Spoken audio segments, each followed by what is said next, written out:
Everybody, it's Smurf here with the rest of the hosts. We got the rest of the crew. We got Rex Satoshi here. Rex. I'm back. Our resident normie, the Infinite, and man of the metaverse, legend himself, Bitfiend. Thank you. Back for another episode of Trustless Degens. This is episode 3 or 30. Who knows? We're somewhere up there, though. We do this all the time.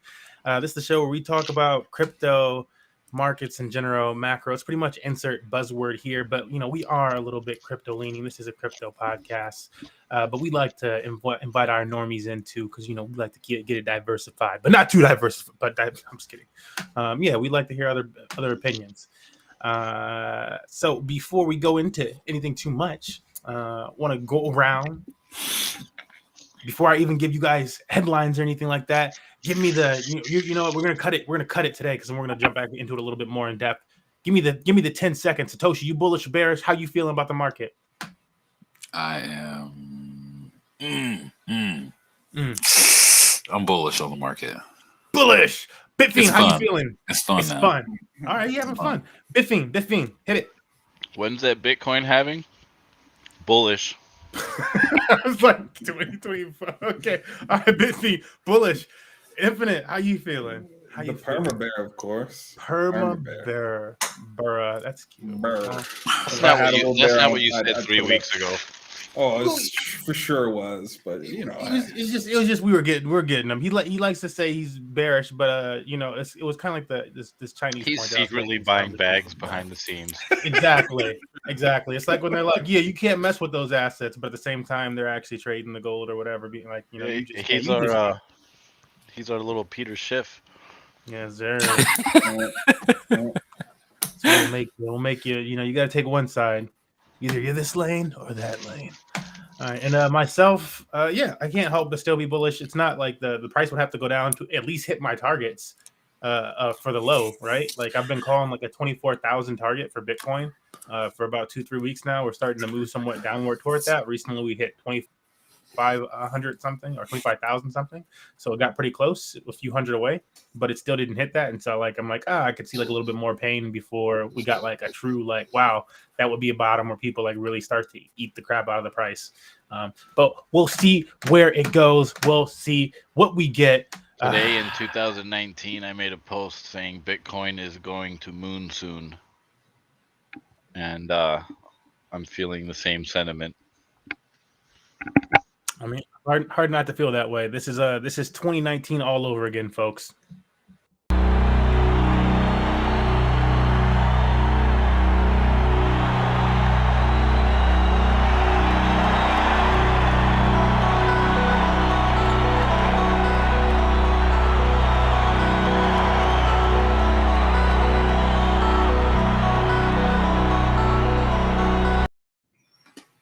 All right. The NBA Finals is actually happening tonight, and it's actually going down tonight.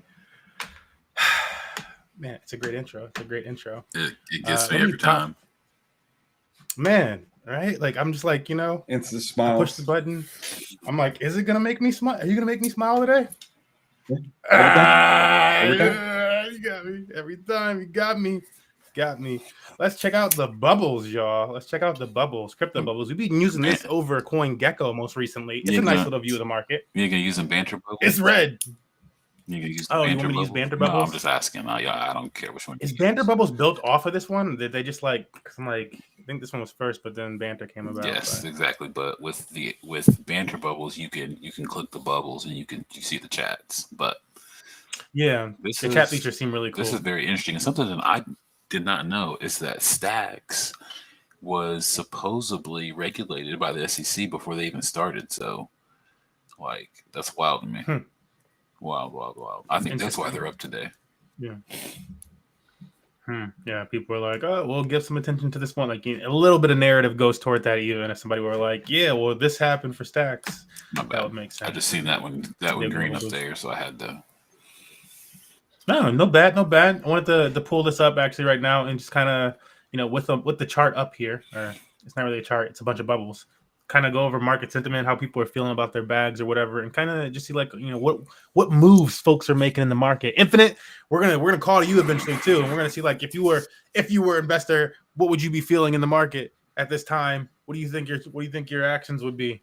Would you be like, I'm moving to cash, or I'm just gonna ride it, or I don't know. I think, dude, I'm gonna say this, but I feel stupid. I'm gonna caveat it by saying I feel stupid. I would actually probably move most of my stuff into kind of the bags I wanted to hold long term, and then I see things dipping a little bit, and then I would cost in after like a certain metric on the things that I think were sold, but sold, unjustly. Does that make sense? In a sense, where it's like, Yeah. hey, there's a bunch of these projects. Things that are oversold, as we say. Yeah, they're oversold, and then I'd re-up on those different projects that I feel like are going to go long term. But I still see a lot of this stuff going down a little bit till we kind of get the news from the Fed. This whole, I'm sure we're going to get into it, but Binance going through its thing.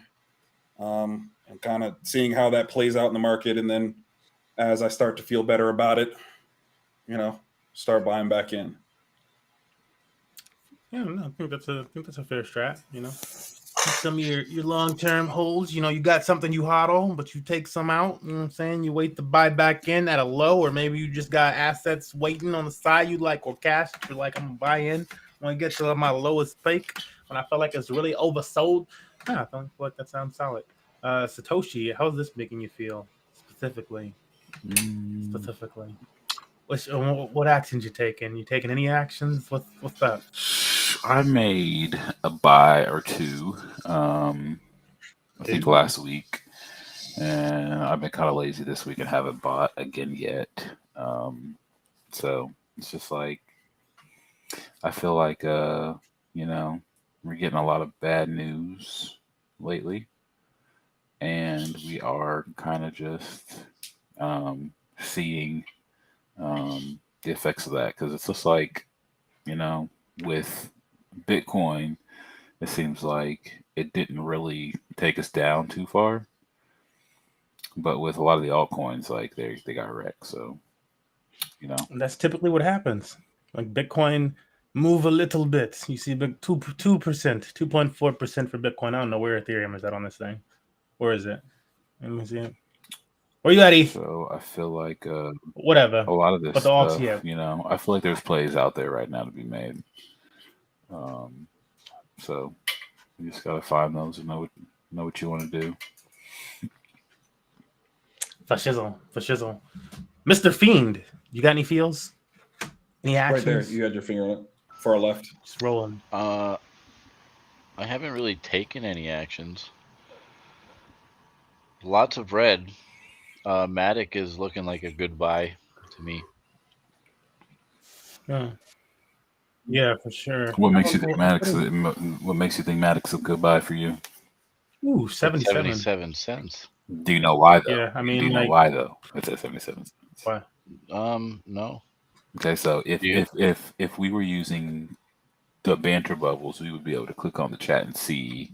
Well, we might be able to see. I don't know. I haven't used it that much, but so the reason why Polygon is down so much, the reason why a lot of these tokens are down so much, is because in the lawsuit that the SEC filed with Binance and Coinbase, they listed a whole bunch of assets as securities, and Polygon was one of those. Polygon was one of those assets that they labeled as security. Now, do I think that this is one of those moments where you should be seriously thinking about if you want to take a risk and you want to buy some Polygon? I think that it's not a bad play. Not financial advice, but I'm thinking about putting $7 in in later tonight. I agree with you, Bitfiend, that I think that Polygon is one of those ones that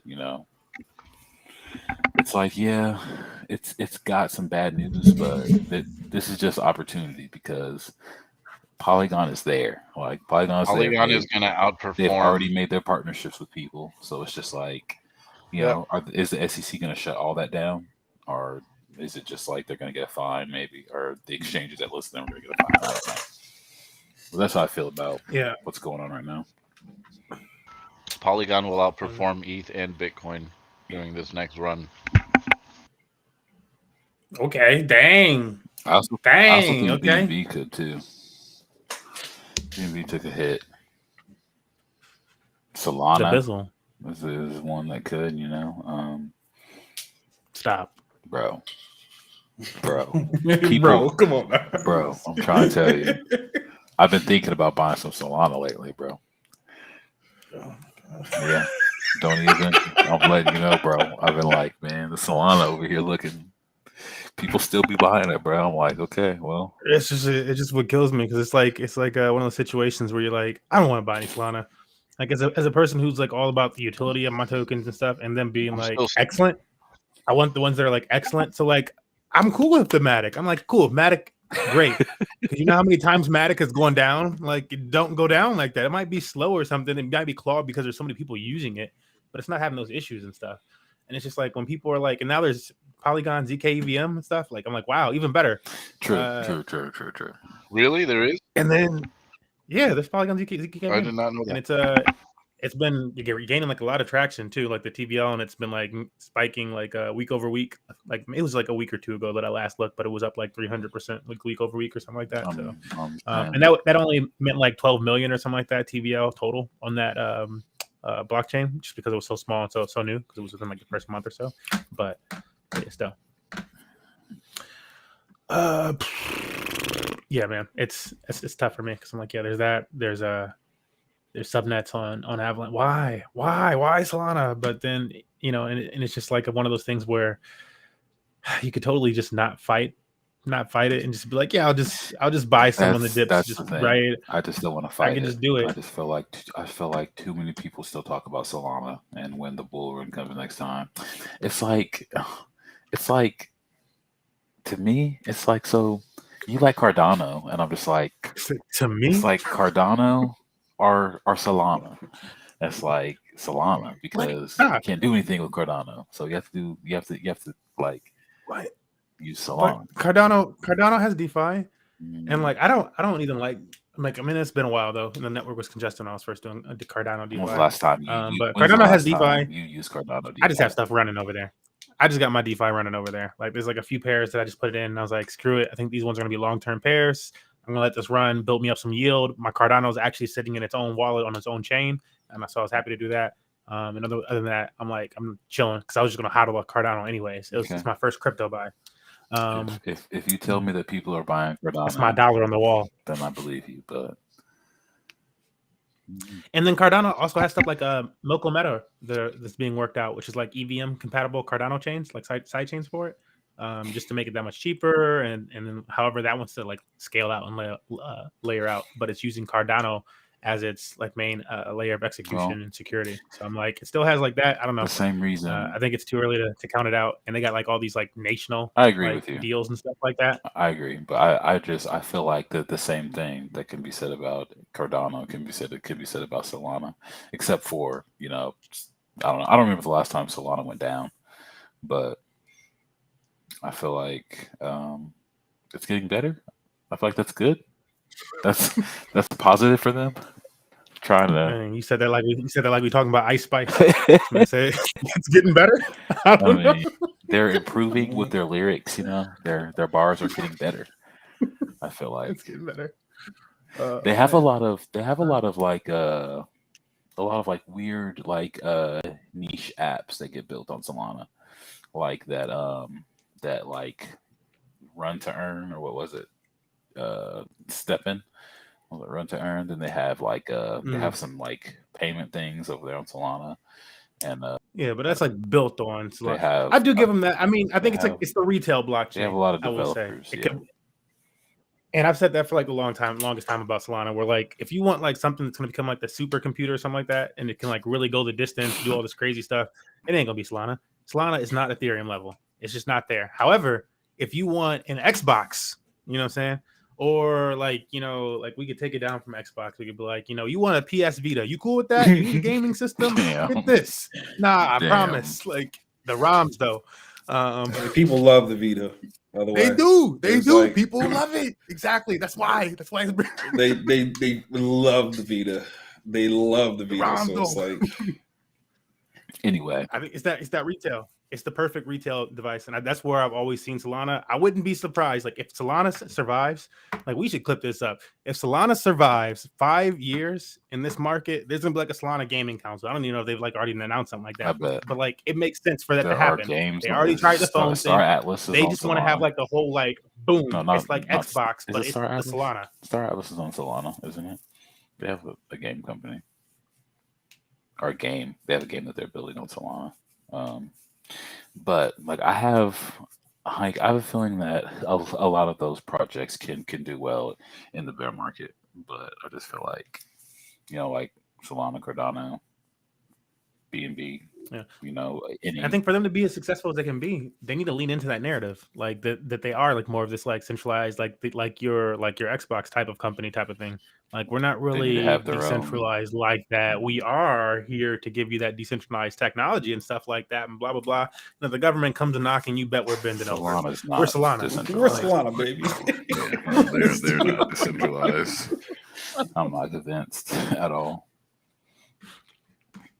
Yeah, but Solana. Speaking about the government, and then we're gonna get to the Gins man and his recent influence on the market.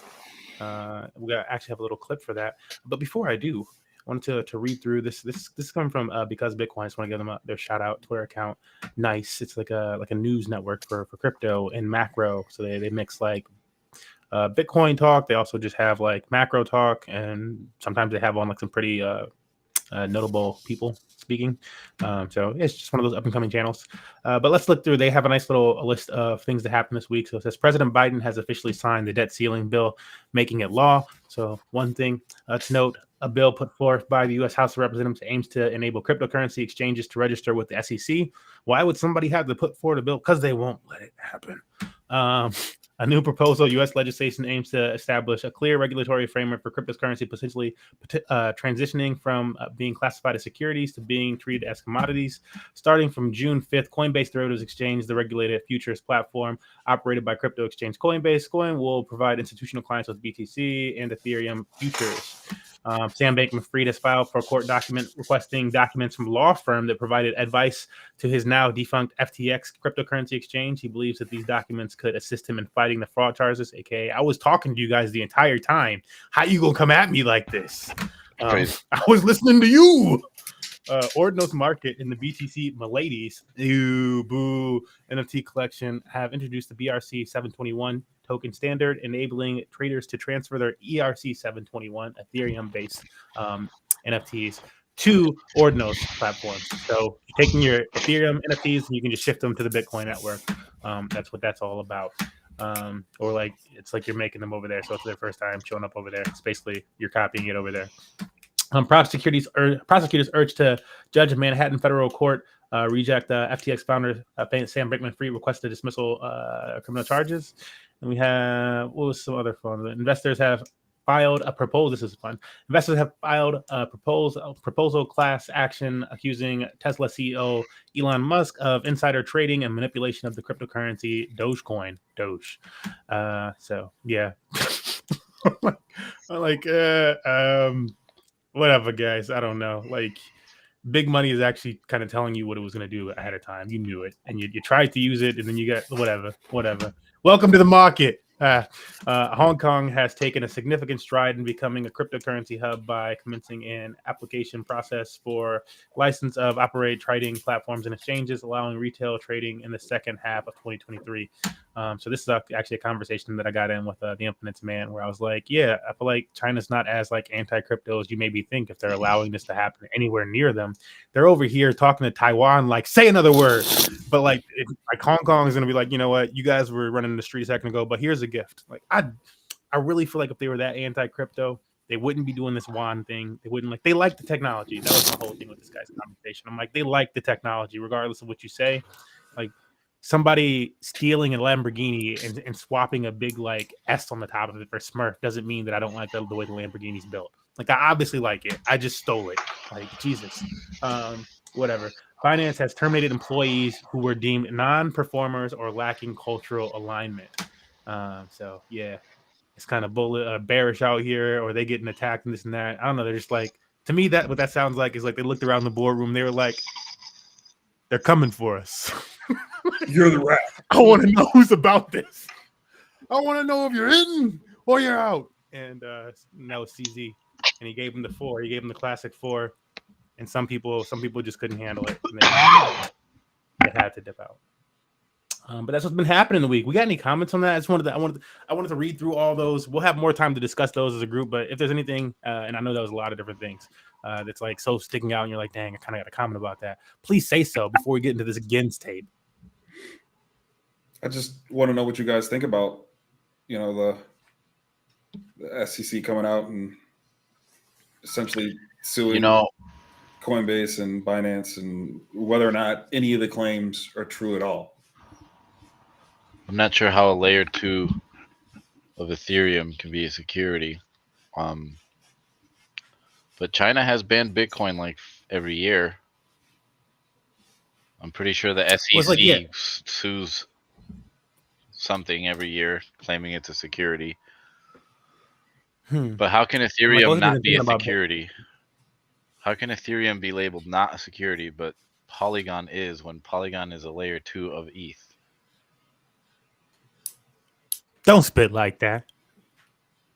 That doesn't make They sense. They don't know anything about what you just said. I know. That's the way I feel.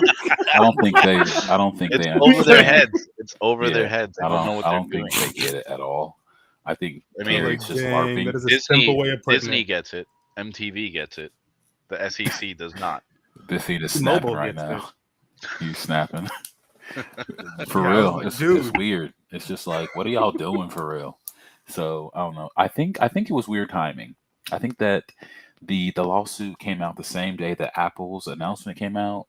Everyone was excited about those like metaverse tokens kind of getting some love.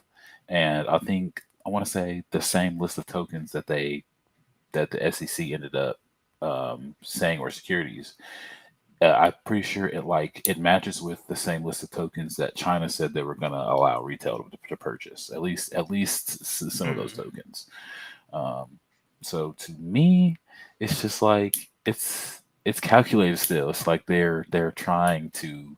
They're mad at CZ. We gotta do something to stop the price. They're mad at CZ for blowing up their Ponzi exchange, and now they're trying to act like he's got a Ponzi exchange. And then Coinbase is like, yeah, like the SEC's bad, and the SEC's like, well, fuck you too, Coinbase. We're suing you too, and so they're just suing everyone. Yeah, now. But that's just because their Ponzi exchange failed. Like, that's what I think. The U.S. dollar is a Ponzi. The government tried to get in cahoots with some new exchange, and that was a Ponzi. They're good at running Ponzi's. Yeah, they basically are. And so when something that isn't a Ponzi that they have no control over is doing better than what they're trying to do, they sue. So the allegations that they are claiming about CZ and Binance is that they're saying that they commingled funds. I think.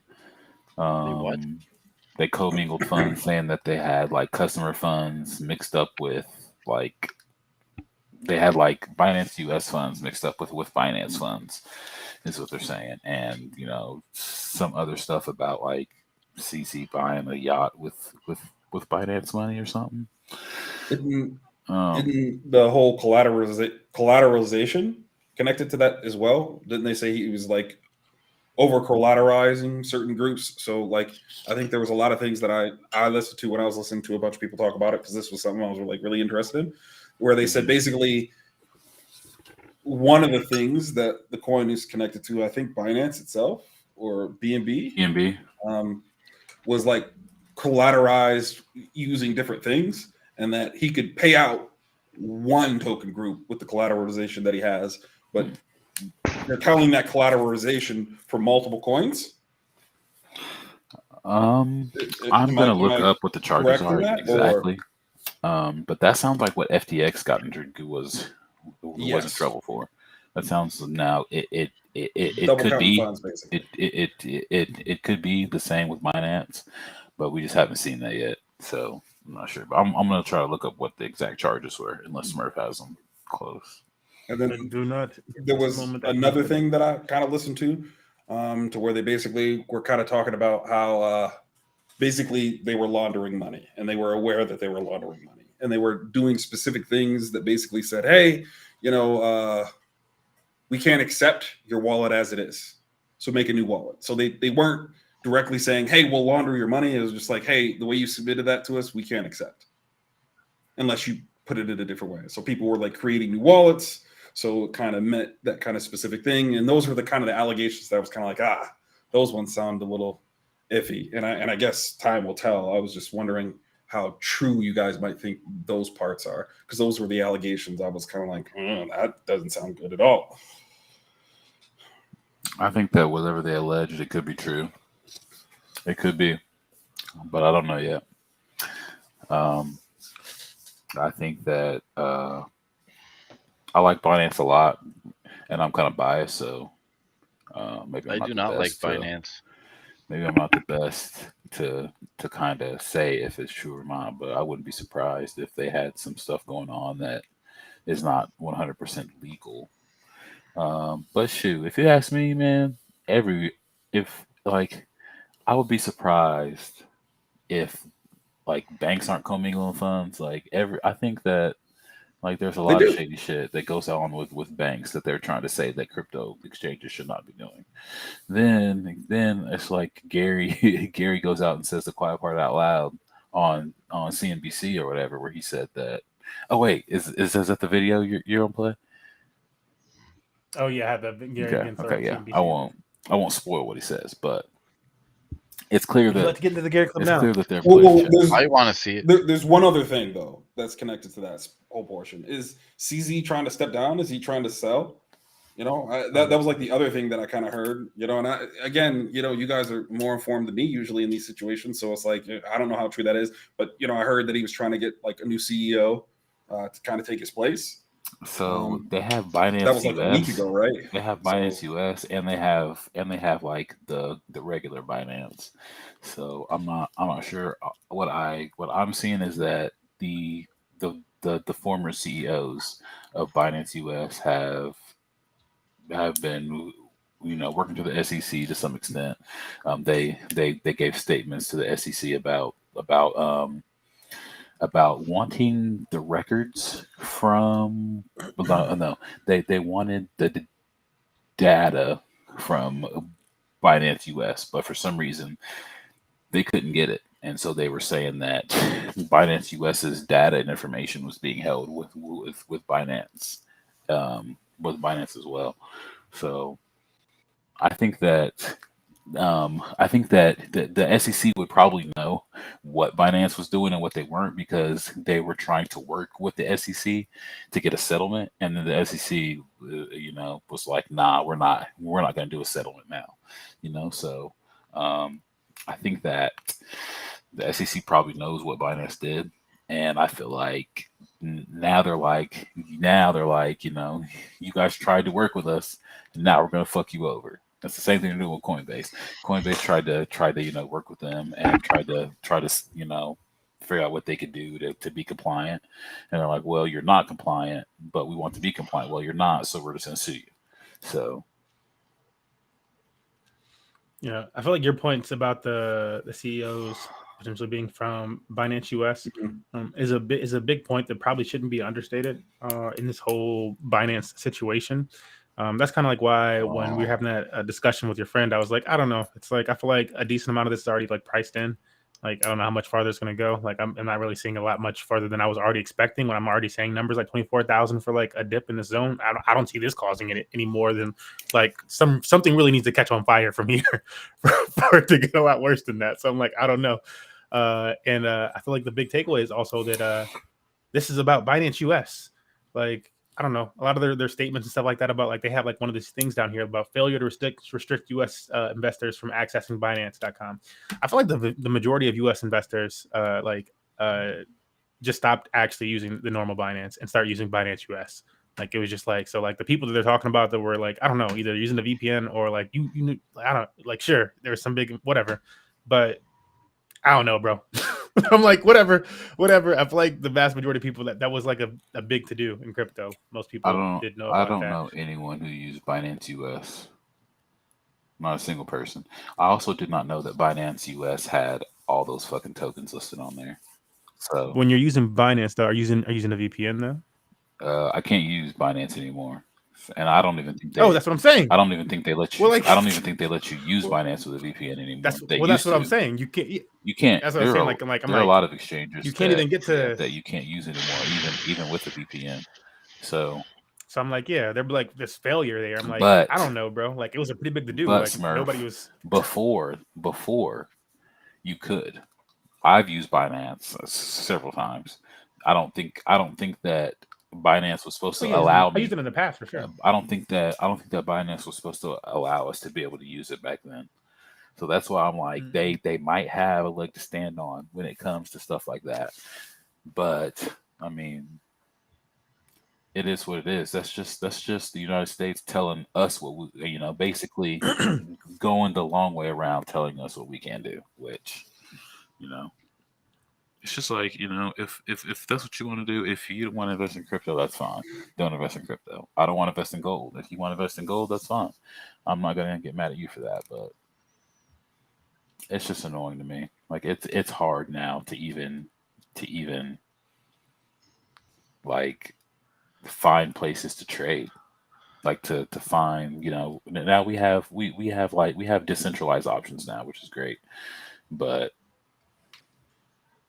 it's hard to get registered and signed up with centralized places, because as soon as you get on there, they want you to verify, or if you try and use a VPN, they're like, oh no, you can't do this anymore. So yeah, I mean, I haven't tried in years because of that. I'm just like, it's all about on ramps and off ramps. Other than the on ramp and off ramp, I don't care. Yeah, I'm all about the decentralized option. Like, and that was decided. Honestly, that did get decided for me around the Binance time, and Binance was like, "Yo, the United States said," because that's the weird thing about this to me is like they operated how they were allowed to operate until they got any information otherwise. And then once they got that information otherwise, Binance split, and there was Binance US and there was Binance. Yeah. And I'm like, and the US one operated differently. And now and then like all of a sudden US people couldn't get onto it and stuff. It was restricted. It was like hard. Like I just gave up at that point. I was like, I'm not trying to do all this crap. They really don't want us using it. Cool. I'll go towards the decentralized option. So like for them to be like, that's like my thing where I'm like, for them to be like, yeah, they failed. I'm like, they did I don't know, people getting around it. It's kind of like people gonna get around things. That's what they're gonna do. Yeah. And like again, maybe there's some really big investors, like it said something about that. Like maybe there's some really big investors, they just knew we're still using it and they just didn't pursue them and like kick them off the exchange. Cool, you got them on that. But I don't know. In general, I think it's a small percentage. Like the vast majority of things that people are using when we were using Binance was Binance itself, not Binance US. When Binance US rolled around, everybody stopped. Yeah, everyone. Like it was like they lost a large percentage of their customer base, and I feel like that's like that's what your friend Gabe is not getting. I think that's his name, right? Yeah. Yeah, that's what he's not getting. Like what Satoshi just said here is it like, yeah, we have these decentralized options then, and that it like forces people toward those. And I'm like, yeah, like is all of it super simple for them to use right now? No, right now, but not all of the different exchanges are like super simple to. But if you go to like, it wasn't this case 2 years ago, but if you go to one of these derivative exchanges and you're looking for an option like Binance, in terms of like I want 10x leverage on Bitcoin, it looks just like it now. It didn't 2 years ago. But you can go onto one of these exchanges. The only difference is going to be the fees that you're paying. Like it's the exact same experience, the exact same. Like I think it's like yeah, that's the difference. And like honestly, well, I guess I can't say if I imagine you probably don't have to pay to approve the smart contract because it's been a while since I've been clicking those buttons on like an actual traditional exchange. But there's you got to approve smart contract, but the layout is the exact same as a normal exchange. It's moved on chain at this point. And they're kind of just funneling people toward that without like really realizing they're doing that. Like people are gonna be like, all right, well, I have these assets, especially if they cut off the off ramps, the on and off ramps. And it's like, then what's it gonna be like? Let's be real. United States cuts off all the on and off ramps in the United States, right? Nobody can buy or sell their crypto to like Cash App or whatever the heck if you're in the United States. What happens? People still have this crypto. What happens? Other parts of the world are still accepting that crypto. Chances are people are either going to peer-to-peer that shit and somebody's going to make some money that way, or it's just like you just spend this money in other places, all this money. I don't know. I don't think the money just disappears. I don't think that's stopping it. It's the same as like when the United States was like, yeah, United States citizens can no longer trade gold. That didn't stop the price of gold. The price of gold didn't just like, I evaporated. Like gold is no longer has a price. No, it still had a price. United States citizens just could no longer trade that gold. That was it. It still had an international price. You could not stop that. And so like them doing, I don't see how is it going to be any different than it's been historically. Like they're just cutting off one part of the public. Like, public just can't do it. We can do it. Internationals can do it. Whatever the heck. You got to leave our country if you want to do it.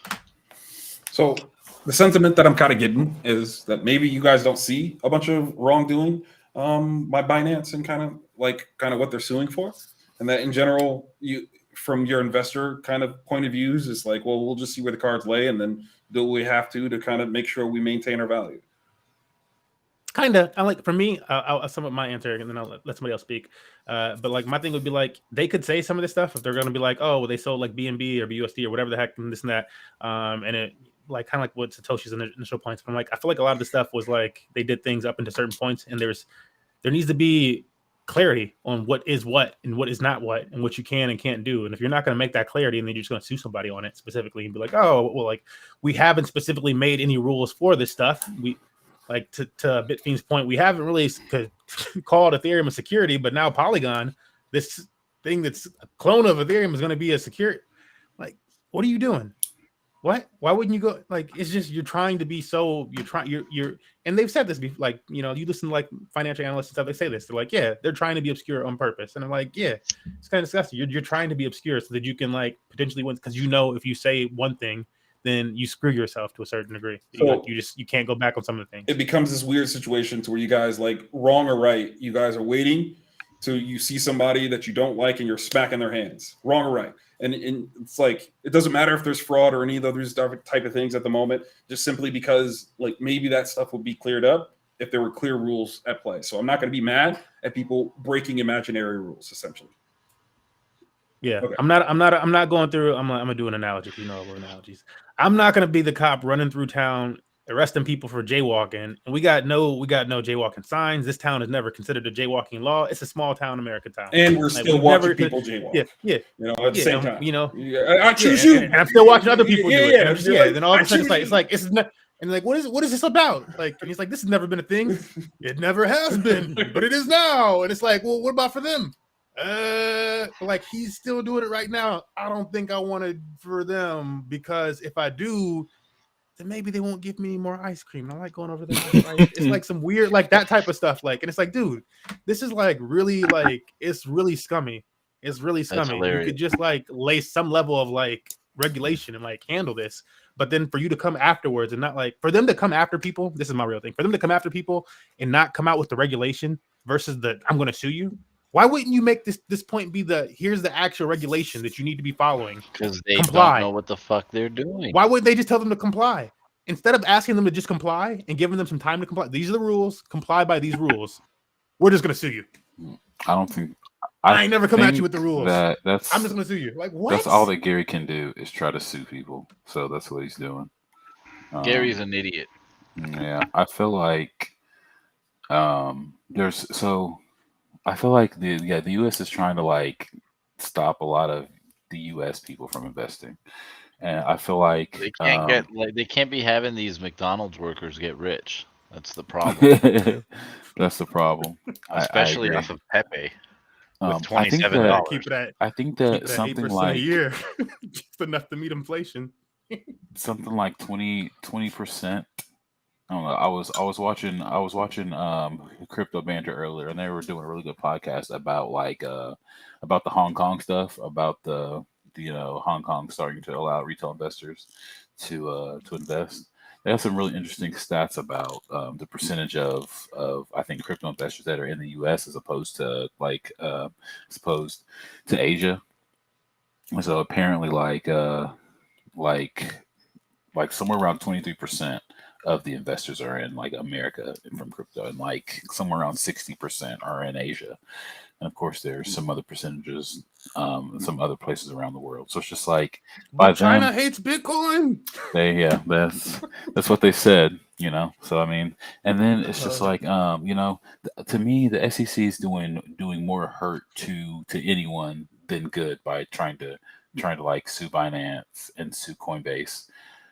It seems like, you know, they're the ones who are trying to hurt the market. It seems like, you know, they were like having all these cozy talks with FTX, and then CZ kind of he kind of like pushed the button that that blew them up.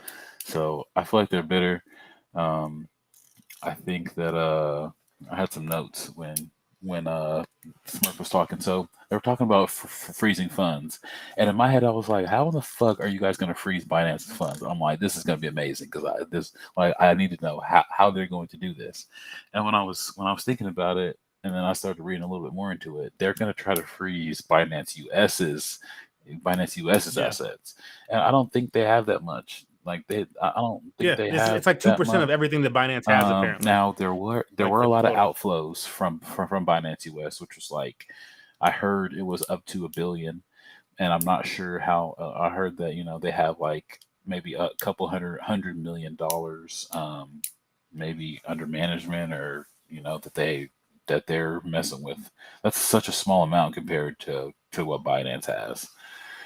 Yeah. So I feel like there's a lot of confusion. So I don't. To answer your question, Smurf, about the infinite, like I said, I feel like the SEC could have a case for some of their allegations. I don't know, but I feel like you know, we're gonna have to see. You know, I feel Look, if like they take down Binance US, it's another Bits Lotto to me, quite honestly. I'm like, that's oh, Binance very true. US. Well, Like, yeah, quite honestly, it's like people would be like, we actually know this one, but like you would, the same way people were going around being like, yo, who do you know that was really trading on Binance US? People would really be going around to their friends being like, you still use Binance? and they're I don't know. they're Like, trying to act like Binance US is Binance, and they're trying to act like Binance US had the same problems that FTX US had, or sorry, that FTX had, and that's just not true.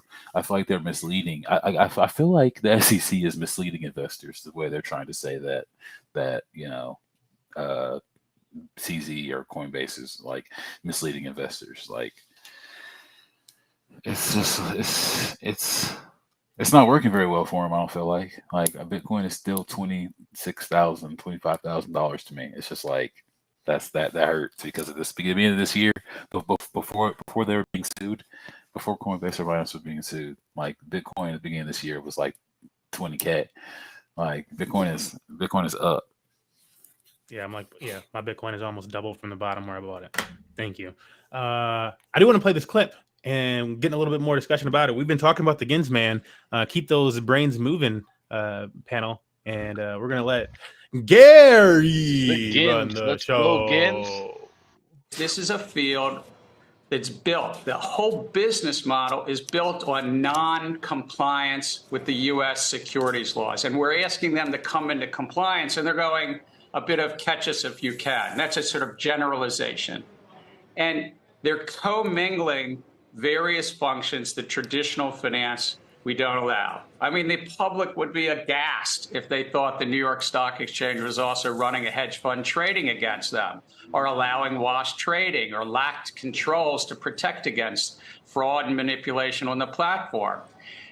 And so the conversations have been constructive, but it's also about them bringing a business model into compliance. We have had success. There is, even in the last 2 weeks, an entity filed as a crypto entity filed as what's called a special purpose broker dealer and got registered that way. We've had successes with tokens, but now it's about these crypto exchanges in the middle of the market where, frankly, the public should really be careful. But, all right, Chair Gensler, if it's a business model built on non-compliance, as you just said, if they do comply, do they no longer have a business? Look, I think if there's a real value in these crypto tokens, then compliance will build trust. And the business model might change. It's the hard work of earning the investing public's trust. The innovations, what we're doing at the SEC is pro-innovation, because without trust, the capital markets really don't work. That's the casino capitalism might work. Wild West capitalism might work for the people that are picking the pocket of the public. But I'm talking about really work for issuers, raising money, and investors alike. And to do that, you need integrity and rules of the road in the Mr. Gensler. I tried to write some note there. I feel like, well, I'll get the infinite opinion of this, but Mr. Gens, one of the things that you're saying is these crypto exchanges, Binance or Coinbase was the one he was pointing out, I imagine, with coin in the background, are building their business models, as he says, on non-compliance. So they are essentially trying to operate in this gray space where they avoid the SEC.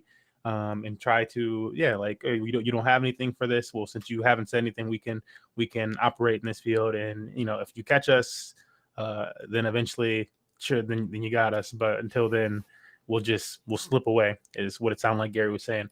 I want to pass it to our normie. Like, what was your takeaway from that? What would you feel like he was kind of saying?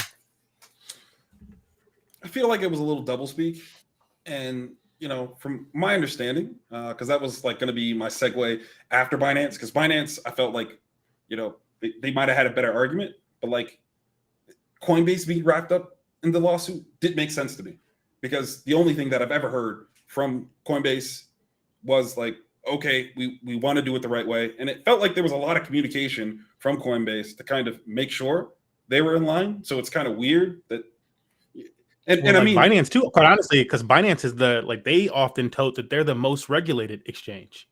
They're often like, we've gone through the most. So like, we're going to talk about Coinbase and have a follow-up clip to that. But yeah, like everything you're saying, I'm like, Binance supposedly that much more. Yeah, I didn't know that, but I did know Coinbase was like, hey, look, dude, tell us what we need to do. We will comply. And there was like a couple of things that I felt in the past. This was like quite a while ago, when like Coinbase was officially listed on like the stock exchanges, so on and so forth. Like that was like the whole goal, and that was the whole legitimacy of like what they're trying to do. It's like, okay, well now we're more legit, right? And like that's kind of what it felt like. We're compliant. Yeah. It's like apply for this IPO. Yeah, so we're why else would you let us apply for the IPO? We're in there, right? And it felt like kind of like a staple, a stake in the ground that goes, hey, look, there is some trust here. There's a bunch of people investing in it, and we are playing by rules that you allow us to enforce. And it's like, so for me, it felt a little bit different than Binance. Like they might be exactly what you're saying, but I just didn't hear it the way I heard it from, with the Coinbase stuff, strictly because of the IPO and kind of how they launched and so on and so forth, and how a bunch of traditional finance kind of treats Coinbase. So it's like kind of weird that they end up in this scenario to where they're like, they're trying to hide from us. And it's like, are they? They're like on the stock market, like hiding from you? Really? Is that right? Really what that is? Can you say that? Can you say that? I want to hold that thought, and then we're gonna come back to the rest of the panel, because I want you guys to keep those thoughts. This is a really short clip that I want to play to follow up from this Gensler speak, this double speak, as the Infinite was calling it, from Gary Gensler, where it seemed like he was saying one thing to say the other. Here's this clip from Coinbase.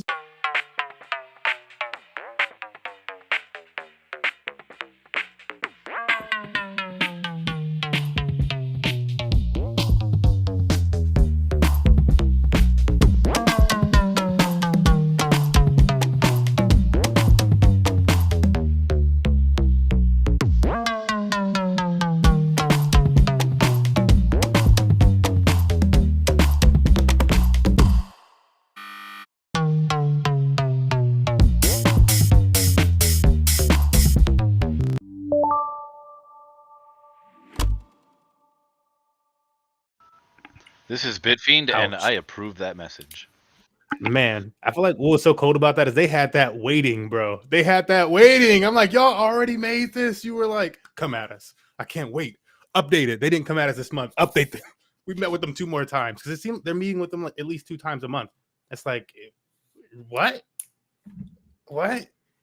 At least 2 times a month for some of these things. Like, that's, yeah. It's kind of outlandish at that point. But let me turn it to the rest of the panel. You got any comments on Gensler and the Coinbase video in response?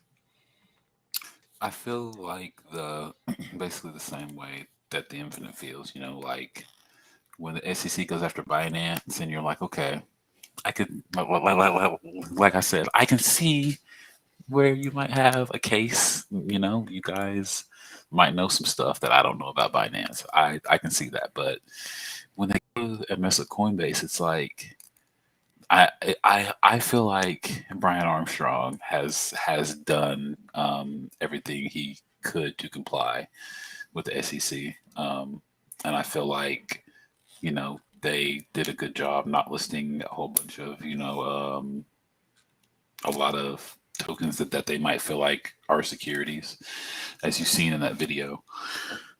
And I feel like we have to kind of ride with Coinbase now. I feel like if Coinbase goes down in America, I feel like that's like the last bastion of the resistance almost for centralized exchanges. I don't really use Coinbase, but I did in the past. It was probably the first exchange I got to get onboarded on, I think. And I feel like a lot of people probably have that same experience. I feel like I don't use Coinbase for my own reasons, but I feel like everyone in their journey has probably used Coinbase. So I feel like we have to try to figure out a way. I'm not saying we should give them money support their cause, but I don't think what the SEC is doing to them is right, really. But what can you really do besides besides as Bitcoin, as Bitfiend would say, buy the fucking dip, buy the fucking Bitcoin. Buy the coin dip. Actually, I never You're on looked at mute. stocks. You're on mute, Maybe Bitfiend. Buy the fucking dip. Don't forget man. that. Just Like, remember, how- if you hold dollars for a year, you have to generate an extra 4 to 9% just to break even. If you save $100 for a year, you need to come up with $9 more to break even. It's not worth holding dollars long term. Buy the dip. I think that's the best way to fight all this is to literally, I don't know. This is not financial advice, but I feel like we're at that point where people are like, okay, am I going to do what the government wants me to do and not buy Bitcoin, or am I going to do what I want to do and not buy Bitcoin, or buy Bitcoin? It's just like, what are you going to do? Are we gonna sell our Bitcoin because the SEC is suing Coinbase and Binance? No. So I got a friend gonna that do? had 90 grand in cash that actually went up in flames in an actual fire. And if he had bought Bitcoin, he would have like 300 grand. If he would have bought Bitcoin, his private key would have got set on fire. Probably. I'm just messing with you, but who knows? He could have that private key saved on his phone or something, already, and he could have had that Bitcoin in a wallet or something. Like, I think people need to. Yeah, when it comes to private keys and Metaverse. like self custody, people are just not ready. No, They but I'm optimistic. using I'm it too extremely risky for them, optimistic. so. I've tried some interesting hardware wallet solutions, and I'm optimistic about the private key thing. That's where I'm at. I'm at the point of, and I don't want to go long because I want to let Infinite talk, but I'm at the point of like, it depends on the wallet, right? There's so many different solutions coming out at this point that it's like, if people educate themselves more on the different, if they really want to do it, then it's a matter of educating yourself on what wallets are available, because you have things like the Ledger thing coming out at this point in time. It's like nobody in crypto right now that like has no OG wants that. Like, I'm like, I got mine memorized. I burnt the paper. Like, I don't want to write. It's on me. It's on me. Don't say it, remember it. That's it. But other people are like, yeah, I might forget that. I want that sent to me. There's a ton of people who want, but those options are now being available to people. It's just like there's a lack of education. The same way there was a lack of education on people being like, oh, Ethereum is going to kill the environment, this and that. And it's like, it's already moved to proof of stake. Like, you're 2 years late. It's in transition. It's been in transition for over a year at this point. Like people are just behind in their education of things. But that's technology, right? Yeah, It takes a but while, and things even then, quickly progress. that argument is so dumb because all you have to do is look up how much electricity one viral Instagram post uses. And it's like insane, like some stupid shit, like enough to power 10 households for 3 years. Well, let's not even get on that because like while gamers were coming at NFTs and stuff like that, they all have Xboxes and PlayStations and stuff like that. I'm like, you guys are idiots. Right. You're actual idiots. You have a lot. Is your computer brand new to the point that it's not humming right now, or is it humming because you're an idiot? Right. But I want to let the I was just gonna say that, like, Coinbase is as normie as it gets, and to be honest, when I look at Coinbase, like I get why you guys are like kind of like whatever, it exists, and why you're like, look, it gets way beyond like more advanced than this, and it's like, but Coinbase was like so normie, and they were doing everything that they possibly could to make it legit, and in every way, shape, and form. When I look at Coinbase, I go, okay, I feel like I see an honest company. When you have on your platform a way to earn crypto, a way to learn about crypto, and it's like built in, and it's like dumbed down as much as they possibly can. It just feels a little weird for them to get sued. Now, they could be up to some shady shit, but just based off of that alone, about the way they choose to introduce people to crypto in itself, just feels honest to me. Because how often do you have a platform that has built in, like, this is some of the coins and tokens that can be offered in this specific space, and this is some things you can learn about kind of their mission and what it is they're trying to do, and we're going to give you a little bit of money to do that. Like, to me, I just can't see this hundreds of thousands / like millions of dollars of fraud when that's the way they choose to onboard people. And it's like the whole Binance thing, like, which is kind of why I started with it. I was like, I can see a little bit of that. I can see a little bit of that. I can see a little bit of this. I can see a little bit of that. But it's like them. I think you just didn't make clear rules, and now you're like, because we're getting them, we got to get you. And that just don't make sense to me. So it's like the Binance one. If I'm being clear and honest, it's like, yeah, I can see a little bit of it. Coinbase though, it's like they took a step too far. It's like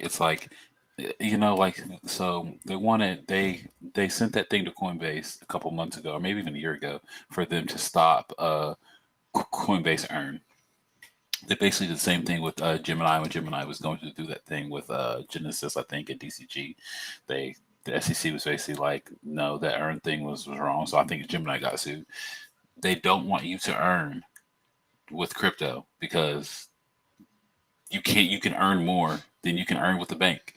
So they don't want you to earn anything. They want your earnings to melt. They want they want you to be exposed to inflation. I feel like they're like, look, for sure. They're like, look, you cannot be going out here and getting out of the system. You have to, and I couldn't hear the rest of that clip. I don't know if you played the clip where Gary Gensler said, we already have digital currency. It's called the digital dollar, the digital euro, and he said the digital yen. Like, he's a fucking idiot. Like, yeah, we have those already. You're right, bud. And we don't really want to use them that much for what we're using them for. We use them to pay our bills and shit, but that's not what we're doing over here in crypto. We're trying to make some money. And we can't do that with dollars, obviously, because that's not how that shit works. It's like it's trying to make some money, and it's just like it's. I mean, I feel like you have to try to be, for somebody who's actually studying it as like it's your job to try to regulate it. You have to be trying to be somewhat dense or like thick toward it, like in avoidance of things. If you really don't get it at this point, because it's like it's an international settlements layer basically. Like it's what Ripple and everything wants to be. It's what everybody wants to be. It's like if you want to consider, I'm going to go to the UK. Now I need to exchange my US dollars. And like what works in the UK, like euros, and like you need some other type of currency. Well, what works on Ethereum? Ethereum. It's like a different thing. It's more decentralized. They can debate it, not want it to be what it is. All they want. Like It would suck if there was another country type of currency thing that popped up and was just like self-sufficient and sovereign and all, but it already happened. And it's like you can either just like keep ignoring it and like keep making these vague rules and just slapping laws on like or suing people because you don't want to admit it, even though or you just be like, this is what happened. This is what these things are. Not everything that comes out is these things, but there are some of these projects that are these, and that like move on. Like, why I don't get the denseness. Like, we're not moving forward. Like, it's just not moving, and it's not moving forward because they just don't want to. And it's like it's not even like a hard problem. Like if please hire me. Everybody in crypto can hate me, but I guarantee you within a year, we're going to come up with some dang regulation. It's not that dang hard. I guarantee you it's not that hard. It's like, wow. So we tax this situation. What do we need to do for you to stop complaining about it? The government, how much money do you want off of them? They're going to hate you and they're going to move all the money abroad. Do you get that? It's not a tough decision to make. Either you tax it reasonably or you don't. Like get past that. I don't know. I feel like it's that's really what it comes down to. And we just want to like try to milk this stuff for so much money and make this crazy like war type of like between like currencies thing out of it. Just all we're gonna do is drive it away. Maybe at the point that like it's very obvious that China is like taking over, and whatever country comes next starts to like move the United States out of the way too, because they're just like, yeah, we get it. This is where people like to like, we're not gonna stop innovation actually, Gary. And then maybe at some point, like we wake up and like we start hiring the right people in this country, people that actually use things like, because we're not going to hire somebody to make laws about real estate that like doesn't operate in the real estate market flat out. We're just not going to do it. We're not going to do it, but we do it here. So that's why we have these issues, and it's not going to get better until they hire somebody that actually knows what the hell they're talking about. It's like the stupidest thing in the world. Why would you? I can't with that. Like, I'm gonna hire somebody who's never even like done this thing before. You're the new basketball coach. It's a Ted Lasso situation. Like it's like, well, he's got his heart's in the right place, but this guy's not Ted. This guy's not Ted. I don't know. He's a mess, but he's not Ted. Jesus. Whatever. We got any final comments on SEC, Gary, Binance, Yuba? I'm good. Good. Because I'm done with it. I'm tired of it. I want to go to Token Terminal or something. I want to look at some stats. Look at some statties to roll us out. We're going to check out Token Terminal, DeFi Llama to roll us through. Just see what's, do a little digging, see what's been hot recently. Wow, check that out. Ethereum still the number one in the 180 day. Let's bring it down to 7 days. We got to check out what's been happening in the last week, or it's been like 2 weeks actually for us, but let's look at the last week. So Ethereum still top dog. What is this? Is this okay? I was like, Lido did not take over Tron, did it? Yeah, no. Lido doing that thing. Bitcoin. Is this really Bitcoin? Is Bitcoin always there? Is that new? Is Bitcoin usually there? I don't see Bitcoin. Where do you see Bitcoin at? Right here. I'm hovering over. Okay. I see it now. Yeah, I'm like, I feel like that's not usually there. I don't know. I gotta pay attention now. I feel like that's normally not there. That's weird that that's there. Getting fees on Bitcoin.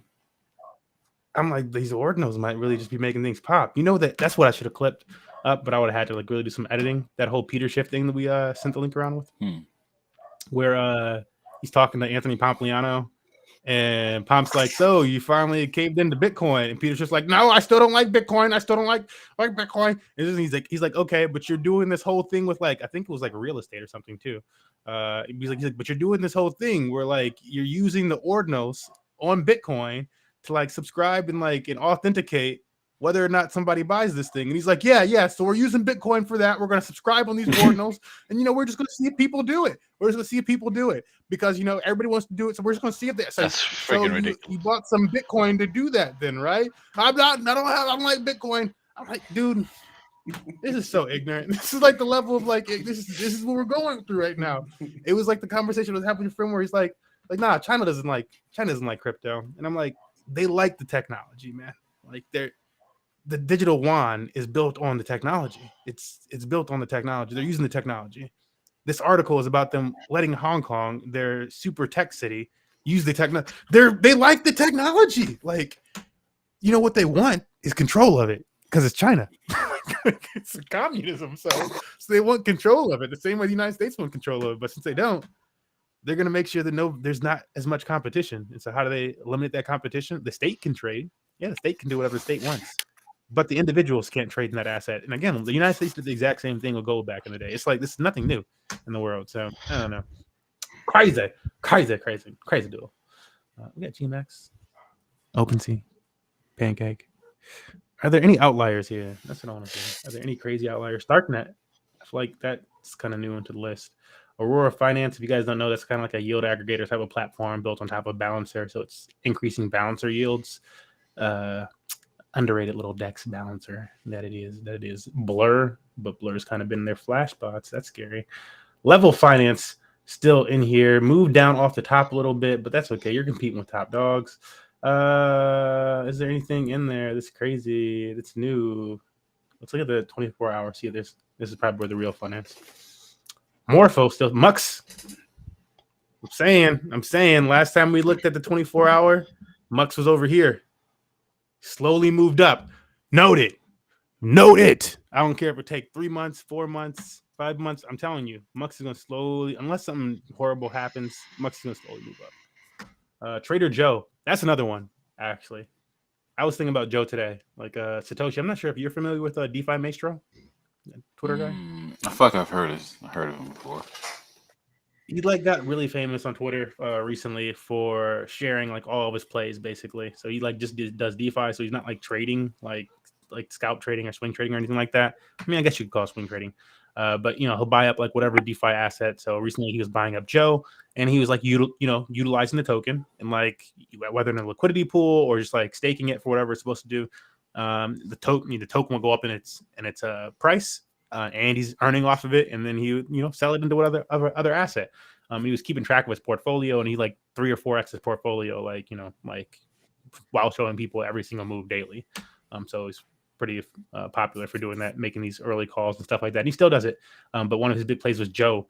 Caught this way beforehand. Trader Joe just recently released something that caught my eye, which is why I'm taking the time to explain that to you, which was their concentrated liquidity books. They call them liquidity books on Trader Joe. On Uniswap, it's called Uniswap V3. It's we talked about it before on this. It's this whole concentrated liquidity thing where you set the specific range for the liquidity pair that you're making instead of it just being a 50-50 pair that's wide open to whatever side. So with Trader Joe, you set very tight ranges or wide ranges if you want wide ranges, and you're susceptible to that whole liquidity range, but you're choosing it yourself. Now, the new Trader Joe innovation is going to automate this process for people. So I don't know how wide the range is and stuff like that people will be able to choose, but basically in these concentrated books, you could say okay, within this really tight range, I'm going to provide liquidity. And let's say if you provide liquidity in this really tight range, the APR is actually something like 300% APR. You're going to make close to 1% a day. This actually exists right now in DeFi. This is how it works right now, people. If you're hearing me, you're oh, it's crazy. That's actually how it's currently working. It's actually that high. You set the ranges tight enough. And now what Trader Joe is going to allow people to do is to automate this process. And so I'm not sure, I got to read the info on it and see how the automation is working. But instead of you having to go in there and readjust the range and move it back into compliance so that you're still earning trading fees, it'll do it automatically like a bot. And so I don't know. I feel like that should make people pretty dang profitable versus V2 AMMs. So that's going to be really interesting for me, seeing that go forward. I don't believe it's rolled out yet. But especially if it isn't rolled out yet, I can only see Trader Joe going up that much higher. A lot of liquidity probably be moving over to Trader Joe. Joe itself probably getting that much more by this. It's a nice little catalyst. So, wanted to point that out to people there. Trader Joe is the DeFi something to pay attention to this week. Is there? You guys heard anything about Trader Joe? Anybody? That sounds dope though. Because I remember when we had that conversation about the range, I was like, oh, shit. You keep that boy at 50-50. keep it. He was keep it 50-50. I got to go in there and I got to work with it. Dang, okay. But yeah, somebody doing the work for you sounds awesome. I'm like, great. That sounds sexy, man. I don't know how it's going to work, but I'm going to do this research and be able to educate you guys that much more on it. We'll roll down here just to see some of these other stats they have. Moving into DeFi Llama, getting the last words from the crew and roll us out tonight.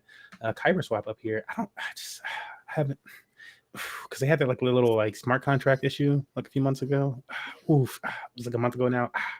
I'm just no. They had really nice APRs, and then it's and then one day the APRs just really shot up, and people were talking about it to me like at work because I work in DeFi, and they were like, "Yo, what's up with these Kyber swap APRs? You see that?" And I'm like, "I'm pretty sure they suffered a hack, and that's why the APR is so high. All the liquidity drained from the pools." like, oh, okay, never mind. So I've been kind of fishy on them since then. Stake DAO has been making big moves lately. Honestly, you need to learn more about this project, other than the fact that they like put their money into the other projects and stuff. But they've been doing a lot recently. What I don't see on this, look, Muck's over here doing numbers. What I don't see on this list that I would shout out to people is like Magpie on the Arbitrum network and PinPie, which is like Magpie for Pindle. And they don't have Pindle in here either. Those are like some big narratives in DeFi right now. That if you're like, oh, what are some tokens that like DeFi people are looking at, like AKA tokens that are probably actually going to earn some, like, you know, it's like where a lot of money is paying attention to. Those are the ones. Got a little left here. Got a little left here. Everything down. Yeah. Let's check out DeFi itself. Check out these top protocols. Coinbase. I feel like, was it the base earn? Yeah, this one right here. Like this one is the Coinbase liquid staking for people. Cries, tears. You try to do something nice for people and allow other people to get involved in on liquid staking of Ethereum via your app so that it's easier for them to get involved with this stuff. And the SEC hates you for it. For Coinbase. They're like, let's just do it so that people have a trusty way of doing this. And the SEC said no.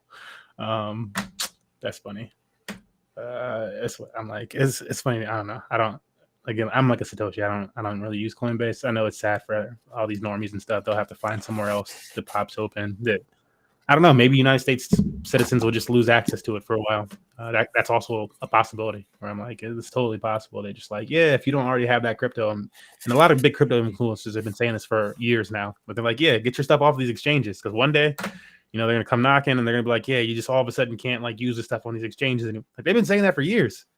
Like all the OGs, it's like it's actually happening. It's like, yep, because they're gonna ruin it. And guess what? Like, and they were saying it would be just like the gold situation. Where like, yeah, it's gonna happen. What happened with gold when that happened? The United States doubled. It was like 2.5 like X or something like that. They just increased the price of gold like within the next year. They did it. Like it's like a law. They just increased it. So I'm like, what's gonna happen when they like shut the doors to all United States? Like, and that's because gold was still trading internationally and stuff too. So, but what's gonna happen if they shut the wall or the gates to Bitcoin and Ethereum to United States citizens from these exchanges? Is it really just gonna like sit there and like, well, no more money ever flows? I really doubt that. And they're deflationary. It really don't have to flow in from the United States. It'll go up slower maybe, but realistically, people are smarter than that in the United States. Like, point blank period. You're going to get a bunch of people from Japan and the Netherlands all of a sudden buying up that much more cryptocurrency. And I wonder why. Nothing to do with the fact that VPNs default to those places. Idiots. But realistically, guys, come on. Like, I don't know. Do your jobs. It's painful to me, man. I don't know. Like, it's just like that they don't want to. And then you get negative naysayers in like the traditional finance place that are like, oh, well, they don't have this. And it's like, well, if people are actually receptive, like these companies are actually receptive to the regulation, if people would actually do it, you gotta be willing to. Last thing I want to look at over here on the chains, the yields. The yields, baby. The yields. Yeah, for this portion, I figured we could have a little fun. Are there any tokens that anybody in our party is currently interested in or holding? I don't got no cryptocurrencies, bro. You don't got no crypto? No. Dang, dog. Oh man, come on, somebody gotta have You mean time. something on this list, or just anything? You want me to look up Tron? No. You want me to look up Tron? No. Dang, look, they only got Tron Pad. This is ill. What's wrong with them? They won't even put Tron on the list. They don't even want you Like to Tron look Pad? up Tron. Oh, here it goes. Because I just won't even type in TRX. I'm like, bro, what's wrong with this? I'll do that. You know, I want somebody else better come up with an answer. I'm gonna look up Tron. STRX Finance. I don't know what blockchain is that on. That's on Tron, huh? Okay. On Tron, 49,000 TVL. That's really small, but not in comparison to this Binance Smart Chain one over here on PancakeSwap. But 30% APR. Interesting. I would look into that. Okay, let's do I don't know what the Polygon. hell that is. You want some Matic? Yep. All right. Could also just look up like the highest if you wanted something buy a chain. You're like, I don't know what token, but I only mess with this. Like we could look up like the highest yields on Solana. Maybe we will. So this is what's popping on Matic for the highest yields. Oh yeah, I bet Hex and Matic doing numbers because of Pulse Chain and the fact that the Hex price has been super volatile since Pulse Chain came out. Since there's like 2 different hex prices. There's EHEX and there's PHEX, and people just like it's everywhere because of this crap. No problem. I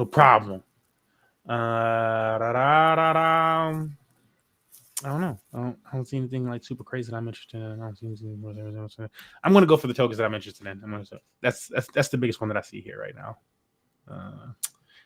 And then I'm just gonna say ETH. I'm gonna type in ETH for you guys up top because that's it's normie enough.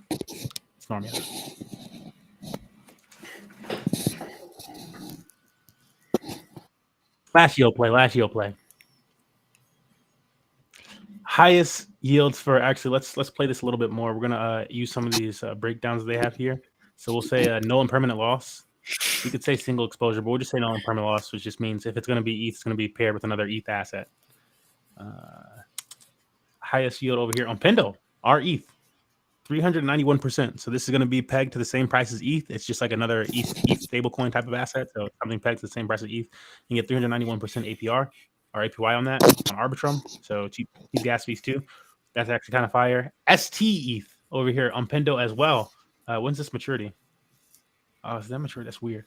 But 238% over here. Those are some fire ones. I'm not going to look at anything on Ethereum mainnet actually right now. Like whatever. Is there anything else popping on ARB or something? Maybe something that's not on Pendo. Magpie, as I called out. Anchor ETH. Seems like most everything is Ethereum. I mean, I typed in only Ethereum. Are you like on Ethereum network? Oh no, it just says everything's ETH.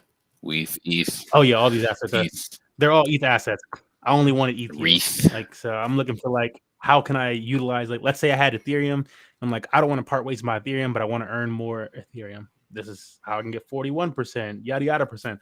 I'm currently in a farm where I'm only earning like, I don't know, like 11% APR. So I'm like, I'm actually looking for this stuff all the time, but I want it to be something really solid.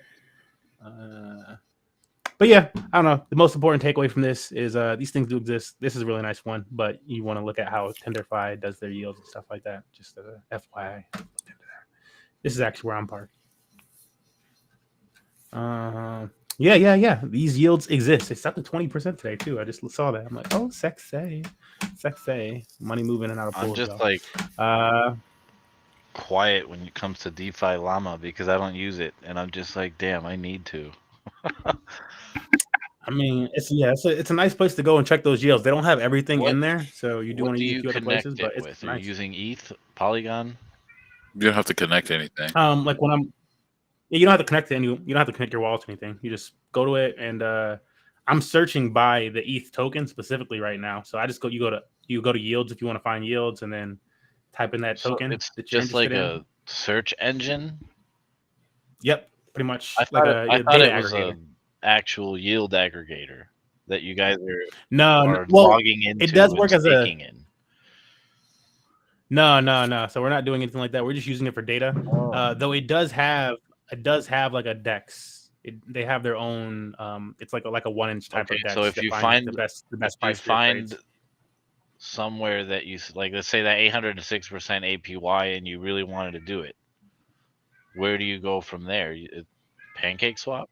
Oh, yep. Pancake Swap. So it would tell you all the information. So like, so it'd say I need W wrap B ETH. Right. So that's beacon chain ETH, and then wrap beacon ETH. chain. So beacon chain ETH. Wow. So the ETH proof of stake actually uses the beacon chain, and then I forgot what the other chain is called, but that's like how like it works. And like the beacon chain is actually where like the yield is generated on ETH proof of stake. I believe that's the correct way but it's like a 2-chain system. This is the thing there. But yeah, this right here is just on Ethereum. So I would just want that wrap BE. Are you saying that they would available? You would go to Pancake Swap On Ethereum. using Ethereum, not BNB. Yep. I didn't realize PancakeSwap had Ethereum connectivity. That's new, isn't it? Yeah, it's about 4 months or so old, I want to say at this point. So it's still fairly new, and it's like a lot less than the Yeah, I Binance haven't Smart Chain really side of looked things. at I only log into PancakeSwap to restake my cake, so I don't really look at anything else. Yeah. But yeah.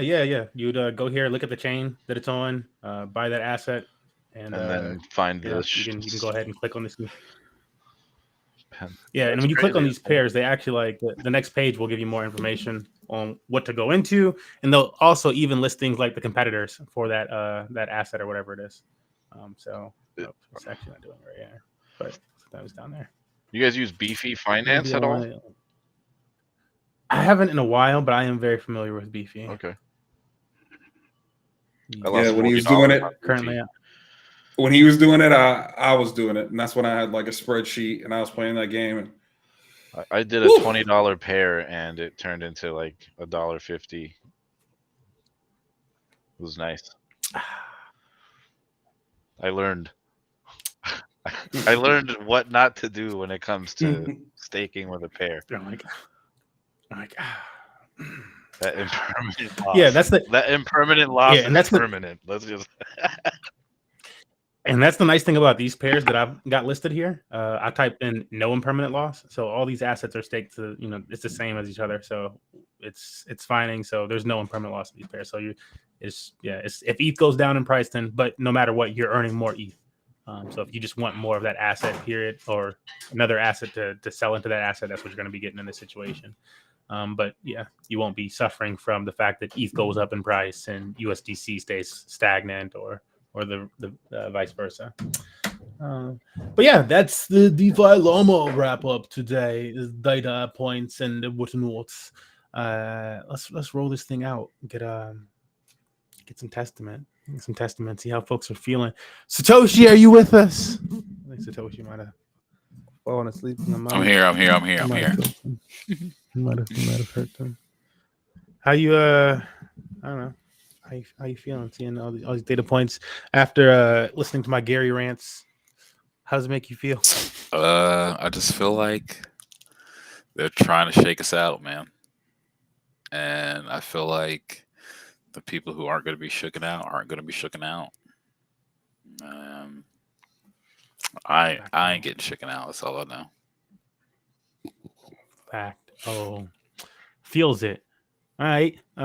Short, sweet, simple. Bitfiend, you got any feelings to wrap us up?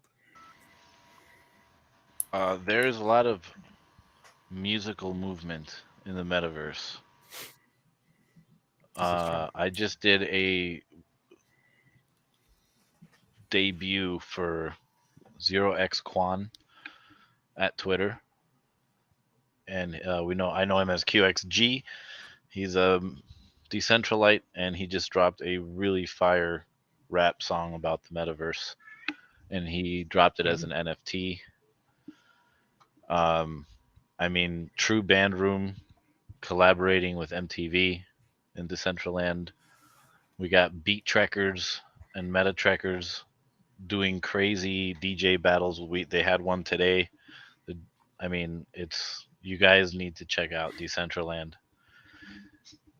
For the most part, that's where even the normies are there, man. There's this guy that tells me to sell my Bitcoins all the time because he says he's shorting it. He said it's going to like $9,000 or $8,000 or something like that. So you guys definitely need to get on there. I'll give you an NFT. I like the way that came together. This guy. So that was towards the infinite, since you'll find normies there to bash us with. I don't bash you guys like that though. It's like I'm not your typical. I'm not gonna be like Bitcoin's gonna go to 9,000. That's kind of ludicrous when I would think about it. I don't think it ever get that low. Not no more.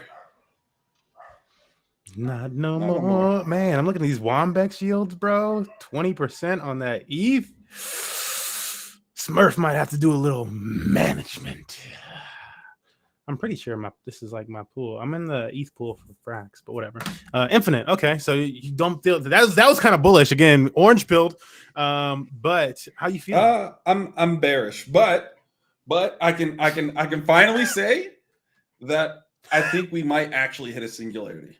I think whatever's going to shake out is going to shake out sooner than later, and then I can be on the bullish train to where I can go. Actually, we're going to be on the rise. So I think depending on how bad that singularity point is, depends on how low things would go before it comes back up. But I think all the things that could happen kind of have, unless there's some. It's gotten as bad as it's got. It's gotten pretty much. I wouldn't say it's got as bad as it got. Coinbase? I wouldn't say that. I'd say there's still stuff on the horizon. I just don't feel like there could be too much more. Do you know how gas many in the tank. people got into the space at 69, 50, and 40 grand? There's a lot of lost money. Like, it's still a bloodbath. Like, this is a fucking bloodbath. I'm like talking about like the market along. So like I was really worried about like the debt ceiling. I'm kind of still worried a little bit about wars. I'm still worried about inflation and so on and so forth. So it's like that's gotta fully unravel before I'm like, okay, we reached a point to where it's like we're gonna hit some calm waters, and then people can start investing the way they want to, and you can get all this extreme people kind of throwing money at stuff. I still feel like right now the liquidity in the market, when you kind of listen to the really, really uber rich people, they're still kind of like, I still kind of want to wait, and I still think people are still going to get laid off and so on and so forth. So it's like this thing to where, and I don't know if you guys have like heard about like the whole bubble with like real estate and so on and so forth. I still think there's some things that need to shake out first. Is essentially what I'm trying to get at. And then after that hump, I think we're back to what normal could be, to where we can expect exponential growth and going back to that train. Gotcha. Yeah. Makes sense. So a little bit more downside potential from the Infinite's readings, especially judging by what it sounds like the ultra rich are saying. You got to put a little deepness in your voice when you talk about the ultra rich. I can feel that. I feel like my opinion on that is it's very similar. Where like I would say I'm bullish, but I see that as being a possibility. Because if if the price does dip, I'm like, oh, that's an opportunity. What do I think could potentially tank the price at this point?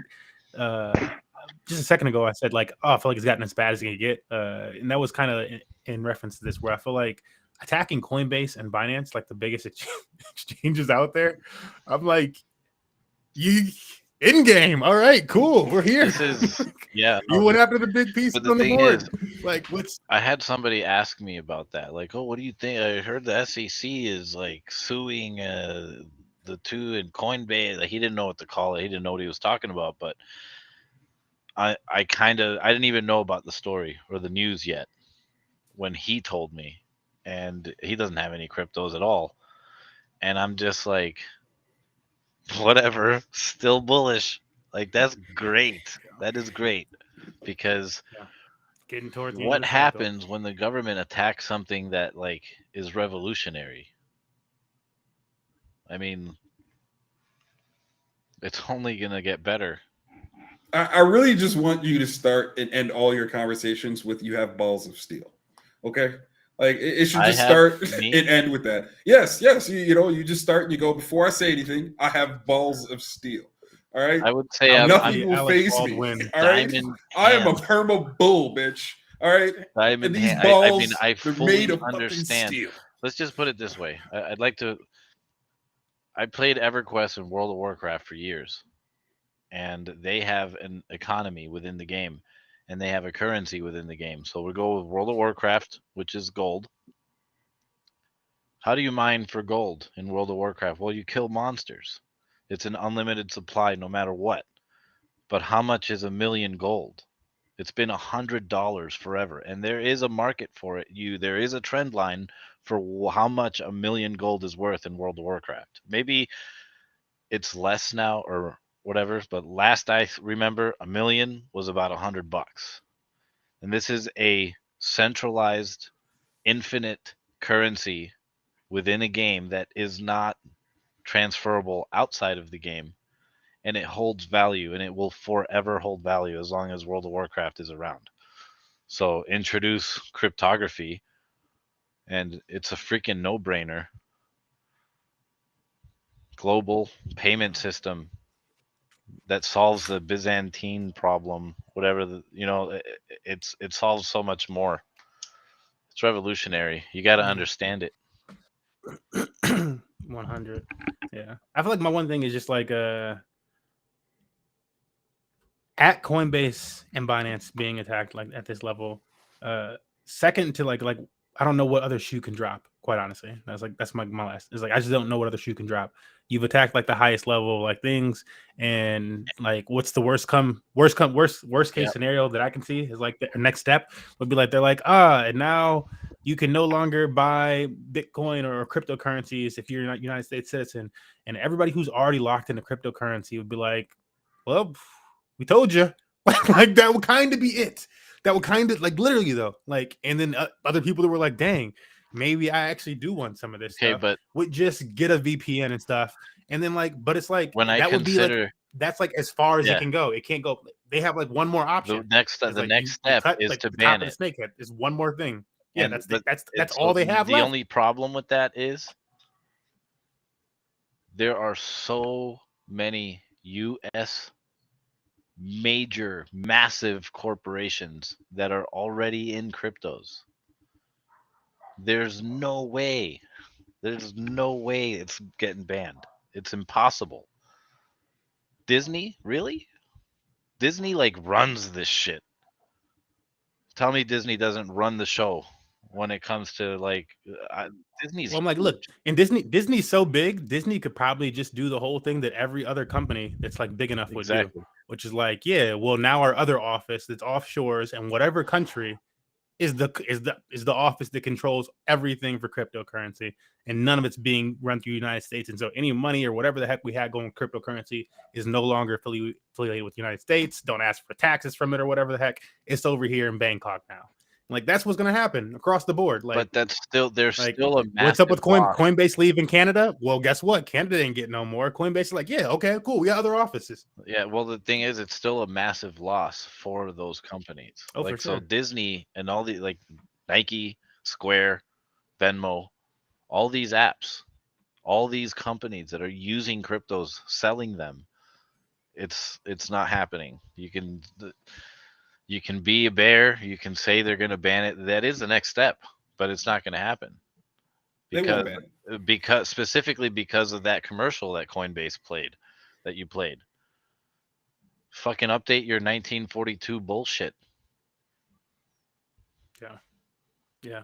I mean, like that's my thing. Like it's one or the other, and like even if that happens, I'm like, how much more could it go down? And like historically speaking, what do they do in these situations? Actually, the price of that currency is likely to go up. I don't. Nice D-Live shirt, by the way. I like don't. it. Yeah, it's a little at this point. I'm getting a little retro with it. But yeah, I don't see how much worse it could get. Like I definitely don't see it being like, and now Bitcoin is banned, and like let's say they ban Bitcoin in the United States tomorrow. I'm not selling mine. How much does the price stumble? Yeah, exactly. Though, because I'm like, how much does the price actually stumble tomorrow? Off of Coinbase if that happens so fast, and then I will say I deleted my wallets. Yeah, I'm like, I just don't see it. I don't see it going beneath the previous low. I don't see that happening. Like, even if the price tumbles, it could go down to like 18. I'm just like, is it going to go past 15? I don't really think so. I think like smarter money, offshore money is going to be like, thanks, idiots. Like, you actually just sold us this much for the low, and it's going to get eaten up. Like, it would be a bad play. I think the rest of the markets would just like have a field day off of that. So that's like my thing where it's like, yeah, it could happen. We could get this bad news and stuff like that, but they've already pushed the market so far. And I really don't know how much more like, it's just like, there's a point where when certain things are actually oversold and you can only do so much more.